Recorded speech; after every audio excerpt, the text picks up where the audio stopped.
Hi there. I have one question for you. Do you want to die? Well, if you don't, then you should want to do everything you can to make sure you're in good health. And one way you can do that is by knowing your blood pressure. Having a high or low blood pressure can cause multiple different problems.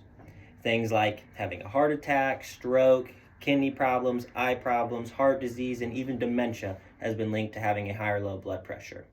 Now, before I get into the materials and steps of how to take a blood pressure, I want to tell you a little bit more about it and why it's important. Blood pressure is the pressure of the circulating blood against the walls in your blood vessels. So if you have a high blood pressure or a low blood pressure, then it could restrict the ability of the blood to circulate through your body. High blood pressure, which is also called hypertension, is considered anything at or below 130 for the top number, which is the systolic number, or 90 for the bottom number, which is the diastolic number. And on the other hand, low blood pressure, hypotension, is considered anything at or above or at or below 90 for the top number or 60 for the bottom number. Again, systolic, diastolic. Now, to take someone's blood pressure, all you need is a few simple tools. You need a stethoscope and a blood pressure cuff. Now, what the blood pressure cuff is going to be used for is to cut off the circulation of the blood briefly, and then once the circulation continues again, you're going to use the stethoscope to listen, and that's how you will get your calculation for the person's blood pressure. So, there are a few steps in this, but I'm going to explain them first, and then I'll show you, and it's not that difficult as it seems, I promise. So, for the first step is you're going to make sure your patient is comfortable. Once the patient's comfortable, you're going to move on, but if they're like stressed out, their legs are crossed, and it could affect the numbers that you get, and it won't be accurate for the patient. So, once the patient is comfortable, let me untangle this here. You're going to locate the brachial artery on their arm, which is right there between your top half of your arm and your forearm. And then once you locate that, you're going to take your blood pressure cuff and put this right above it on the top half of their arm. And you're going to make sure this is securely on there so it's not moving up and down at all. Once you've done that, you're going to take your stethoscope and you're going to place the big side, as you can see, there's just small and big, the big side right on their brachial artery. And this is how you're going to listen for the blood pressure. So once that's on there, you're ready to start pumping up your cuff.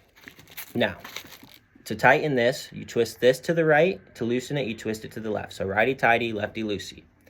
So once you tighten it, you're good to start pumping up the blood pressure cuff. And you're going to pump it up until the hand on here hits 180, right there.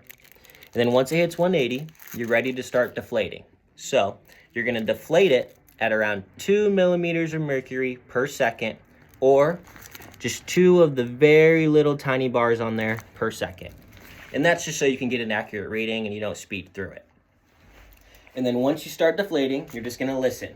And once you hear a thumping sound or a little heartbeat sound, that's going to be the start of the blood pressure, and that's going to be your top number. So you're going to recognize wherever the hand's at on here with the number, that's going to be your top number.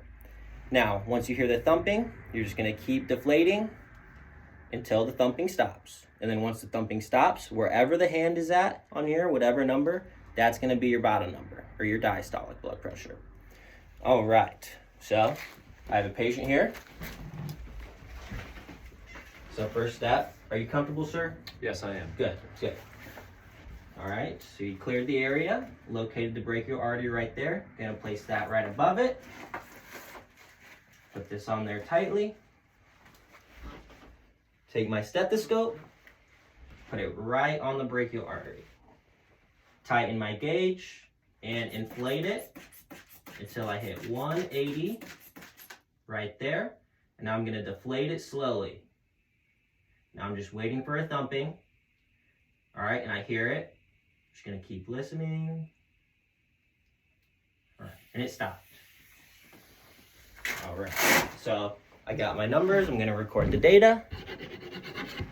Your blood pressure was 120/78, so you have no cause of concern. That's a very healthy blood pressure. Thank you, sir.